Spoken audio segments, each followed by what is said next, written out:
kaming dinimolis noong January 25, mga kapulisan at mga demolition team na utos daw ni Gia Gomez at saka ni JPR Estrada.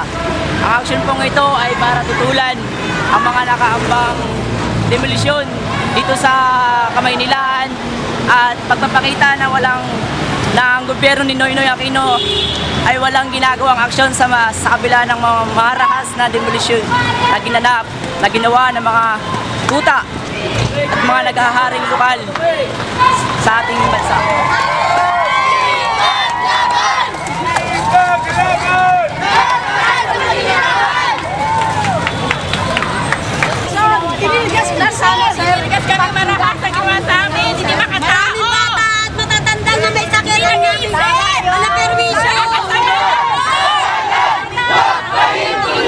Ang Barangay Corazon de Jesus na naririto ngayon sa paanan ng Menjola kasama ang kababaihan ng Gabriela at ng Gabriela Women's Party ay muli na namang nagpakita ng kanilang paninindigan. At ngayon, ang isa sa pinakamalaking issue na kinakaharap ng maraming mamamayan dito sa Metro Manila ay ang issue ng pabahay. Larawan ang Barangay Corazon de Jesus sa isa sa mga komunidad na naisin pa ng nasa may kapangyarihan na paalisin ang mga mamamayan na ilang taon nang naroroon para ipagpalit sa pagtatayo ng ayon sa kanilang kagustuhan na ang higit namang makikinabang ay ang iilan. Naman lang!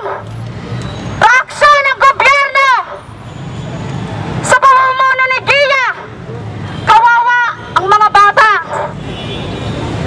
Sa oras doong kasagsagan ng laban, hindi man lang nilang pinigilan.